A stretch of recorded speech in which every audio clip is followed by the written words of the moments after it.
Lo anunciado, estamos con el doctor García Toma. Doctor Víctor García Toma, ¿cómo está usted? Gracias nuevamente por estar con nosotros. No, gracias por la invitación, más bien. Para entender de qué conflicto, estamos ante un conflicto de competencias, ante un conflicto de jurisdicciones. Nuestro Estado es un Estado confederal, es decir, hay estados en el Perú que tienen autonomía a la americana, más o menos, o estamos hablando de otro tipo de Estado, el que tenemos constitucionalmente en el país. Muy buena pregunta. El Perú desde 1823 tuvo que dilucidar si nos convertíamos en un Estado unitario o un Estado federal. Ganó la tesis unitaria. Nosotros fuimos un Estado unitario stricto sensu hasta la Constitución del año 79, que le agregó al Estado unitario la consideración de unitario y descentralizado. ¿Eso qué significa? Significa que el gobierno central se despoja de alguna de sus competencias, constituye microgobiernos autónomos, los cuales tienen ciertamente capacidad de acción, pero dentro del marco de sus competencias. ¿Cuáles son las competencias que regulan las relaciones entre el gobierno central y los gobiernos regionales, para ser más claro? Hay competencias exclusivas, que son las que corresponden al gobierno central, por ejemplo, el tema de defensa, el tema del manejo de la seguridad interior, las relaciones exteriores, y en lo que se refiere al tema económico-financiero, temas, por ejemplo, como la gran minería. Hay competencias compartidas. Hay una parte de la educación que la maneja el gobierno central. La salud. Y hay competencias delegadas. En este caso estamos hablando de una competencia que es exclusiva y excluyente por parte del gobierno central. ¿Qué se ha producido con esta ordenanza? En primer lugar, desde el punto de vista penal, una usurpación de funciones. Usurpación de funciones. El artículo 376 señala que cuando una autoridad está limitándose en el ejercicio de sus competencias, ordena algo que no le ha sido asignado ni por la Constitución ni por la ley, incurre en un delito.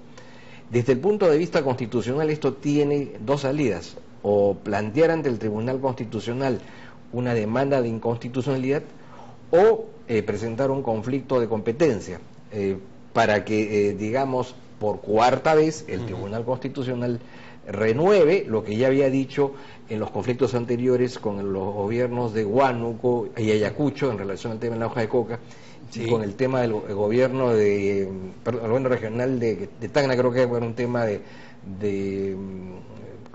comercio de vestido, ¿no? De acuerdo. Y allí en esas sentencias se dejó claramente delimitado que estas eran competencias del gobierno central. Del gobierno central. Y lo de la minería está claramente, ¿no? Pero la pregunta es, si yo me voy al Tribunal Constitucional y presento una acción de inconstitucionalidad de la ordenanza que ha salido hoy día en el peruano, ¿esto cuánto me puede demorar? Y esto de alguna manera nos va a dejar a todos en suspenso de nuevo. Claro, hay ya no el estudio de impacto ambiental, sino esta cosa. Pero además se puede complicar, porque es cierto que digamos, las organizaciones sociales, por llamarlas de alguna manera, o el propio alcalde, el propio presidente del gobierno regional, puede llevar a cabo movilizaciones. Están ejerciendo su derecho a la libertad de reunión, que no está sujeta a ningún tipo de fiscalización, simplemente tienen que informar. Pero si las movilizaciones están dirigidas a cuestionar la autoridad del gobierno central, ya se está incurriendo en sedición. ¿Eso es sedición? Esa es sedición. Entonces, claro, nadie puede estar en contra de una movilización. Lo que hay que observar aquí es cuál es la finalidad y el alcance de esa movilización, a qué está dirigida. Y por otro, en esa ordenanza hay algo que es interesante también. Se declara la ilegalidad de las disposiciones que se oponen al gobierno regional. Entonces, en este caso, el presidente regional se convierte en el Poder Judicial. Efectivamente, él señala qué es lo legal y qué es lo ilegal. Lo que está diciendo es que el estudio de impacto, que la resolución ministerial que apruebe el estudio de impacto ambiental es ilegal.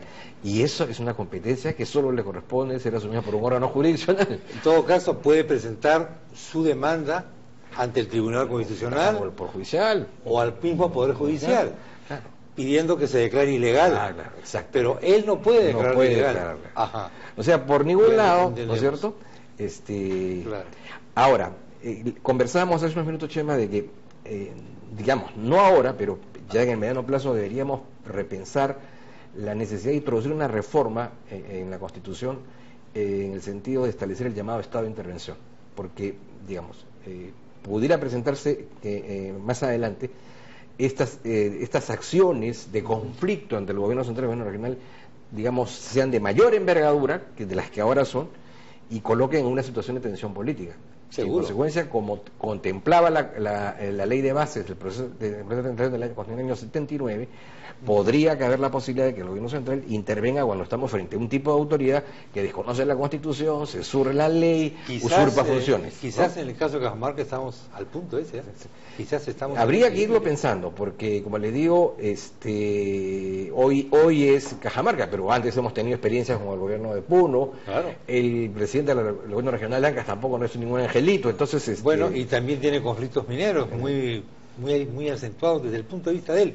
Aunque cuando hablamos siempre con las comunidades que están cerca de la minería, todas quieren llegar a arreglos con la empresa minera, todos sin excepción. En Ancash acabamos de verlo también. Pero ya con los frentes regionales y los gobiernos regionales parece que hay otro tipo de criterios, Pero hay además... de otro orden político. Y hay un gran ausente aquí, la representación parlamentaria. Eso mismo es lo que me llama la atención.